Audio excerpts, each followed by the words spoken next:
I think from there it's worth talking about the idea of tradition and its relation to the liberal order, because you refer to this idea that the American founding allows a number of different traditions, but precisely as not traditional. Right. So the idea is that a tradition is something that precedes us. It's not something that we exist outside of and then choose. I mean, it can be, I suppose, if you're not Catholic and then you become Catholic, but only in the sense that you are choosing to graft yourself onto a tradition that already exists. Into the tradition. Yeah. Yeah. Yeah. And if you think of it as an option that you've happened to choose and you might change your mind, then you haven't entered into it.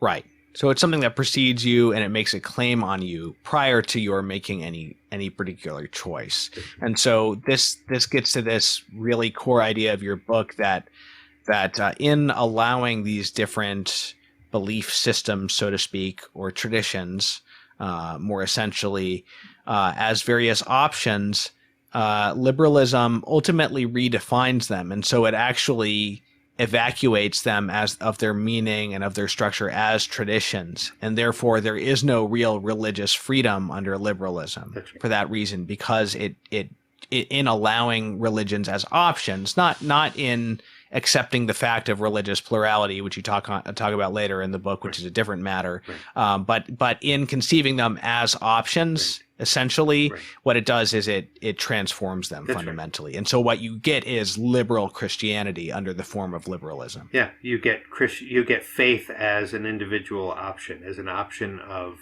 a discrete act of the will that is not, that operates from a position outside of the tradition. And that's just that's a very particular conception of what the human being is and what human freedom is.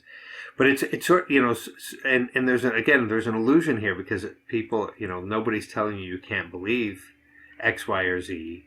It's just saying that insofar as you believe it, you can only affirm it as an option that you as an individual are choosing. And that's so the nature of it is being, it's I use the example in the book of the old comedian Stephen Wright, who if you remember him, his jokes were all just one-liners, but one of his lines was the other night I came home to my apartment and found that everything had been stolen and replaced with an identical replica. In a certain sense, liberalism sort of takes everything that we have and gives it back to us, but now it looks the same in one respect, but it's totally different. An example would be marriage. Marriage, has had a meaning throughout history, and the recent decision by the Supreme Court to accept same-sex unions as marriage. On the surface, it sounds like we're just allowing, we're affirming this long tradition and just allowing new people to participate in the same tradition. But in fact, in order to accept those unions, the definition of marriage has to change. And so the very meaning of what it means to be married has changed. And so now, in fact, you say that this isn't being imposed on anybody, where people are still allowed to believe in traditional marriage.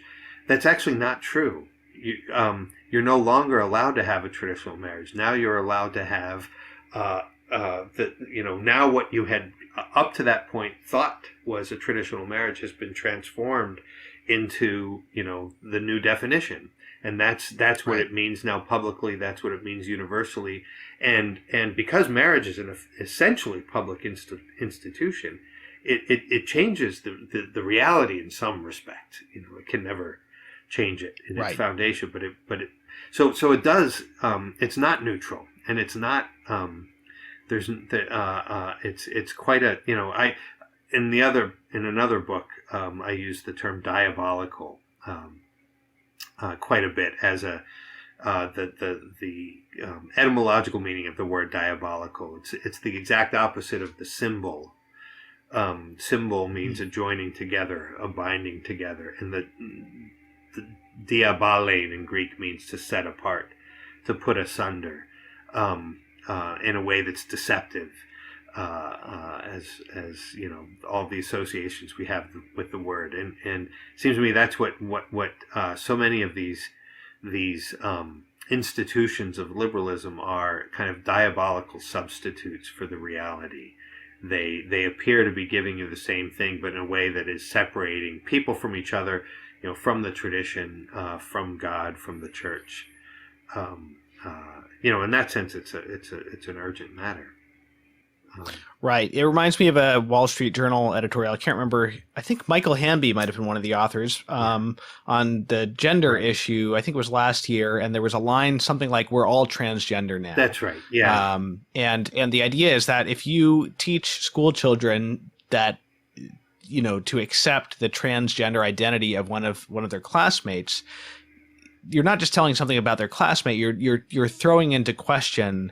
You're throwing into question their own identity, that of their parents and everybody they know, and so, you know, as I've always felt, that the term cisgender, meaning someone who identifies as their biological sex, that actually does redefine me. It's not just putting a name on what I already am. It is, they're actually foisting a gender identity on me by calling me that. That's absolutely true, and I mean, and the thing is, it's obviously true. It doesn't really take much.